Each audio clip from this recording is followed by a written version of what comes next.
नमस्ते, मेरा नाम रिया है। जब मैं दिल्ली नहीं आई थी तो गांव में मुझे कबूतर बहुत पसंद थे। सोचती थी कि इतने मासूम परिंदे हैं, लेकिन दिल्ली आने के बाद मैंने यहाँ इतने कबूतर देखे हैं कि अब शायद मन भर गया है। इस पीपल के पेड़ को ही देखो, यहाँ कबूतरों का पूरा राज है, जैसे कि ये इन्हीं का घर हो। और शाम होते ही ये सारे कबूतर पेड़ पे आके इकट्ठा हो जाते हैं। और गाँव में मेरी दादी बताती थी कि कबूतरों को पालना और उनको दाना खिलाना पुण्य का काम होता है, लेकिन शहरों में आके पता चला कि इनके दूसरी पहलू भी हैं, जैसे इनसे बीमारियां भी फैलती हैं। ये खूबसूरती के साथ साथ बीमारियां और गंदगी भी लाते हैं। दिल्ली के हर मोड़ पर आपको कबूतर दाना चुगते और लोग उन्हें दाना खिलाते मिल जाएंगे। ऐसा लगता है कबूतरों को दिल्ली बहुत पसंद है। दिल्ली और कबूतरों का रिश्ता आज का नहीं है, ये तब से है जब कबूतर चिट्ठियां लाया और ले जाया करते थे।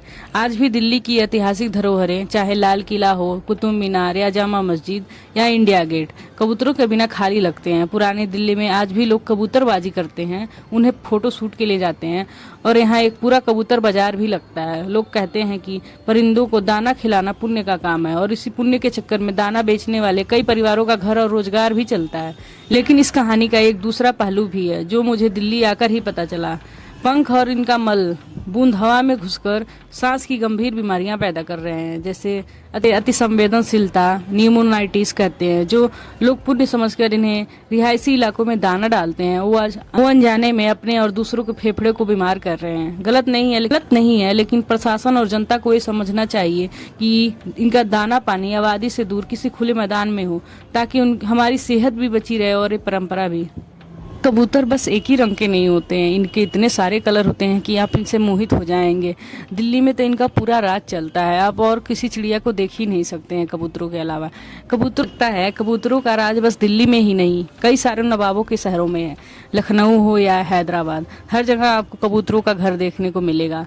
और कबूतर सारी पक्षियों के जैसे रहने के लिए एक घोंसला नहीं खोजते हैं, ये कहीं भी रह सकते हैं। आप इनको तारों या मंदिरों के ऊपर भी देख सकते हो। आपकी खिड़की के सामने भी रहकर ये जिंदा रह सकता है।